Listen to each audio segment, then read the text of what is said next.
Given the risk of catastrophic success, how credible can threats of Western economic warfare against China really be? Because obviously, if you were scared about catastrophic success when it comes to Russia, China is an entirely different animal. 100% right. And that's why I think at present, I do not believe that economic warfare will be an effective deterrent against a potential Chinese invasion of Taiwan.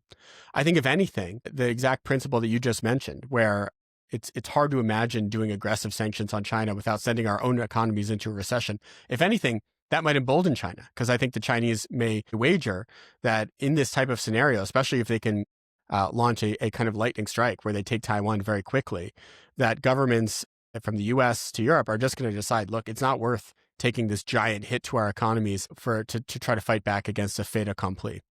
But I think what that gets at is that what you're seeing today isn't just an economic arms race where countries like China and the EU and Japan and others are kind of replicating the economic arsenal that the US has built. You're also seeing a scramble for economic security in which countries are trying to shore up their vulnerabilities to build resilience against foreign economic pressure. And China's been doing this for years, right? Since basically the ZTE export controls, they've been investing hundreds of billions of dollars into their own domestic semiconductor industry. But now what we're doing in the US and to a lesser degree in Europe, trying to build resilience against China to say, well, if we are in an economic or military conflict with China, do we have access to rare earth minerals? Do we have access to batteries or pharmaceutical ingredients? This is sort of the economic security agenda that we're going out with now. And I think if we are going to potentially prepare for a Chinese invasion of Taiwan, I think the first order of business is building this resilience. It's showing the Chinese that even in such a scenario in which we may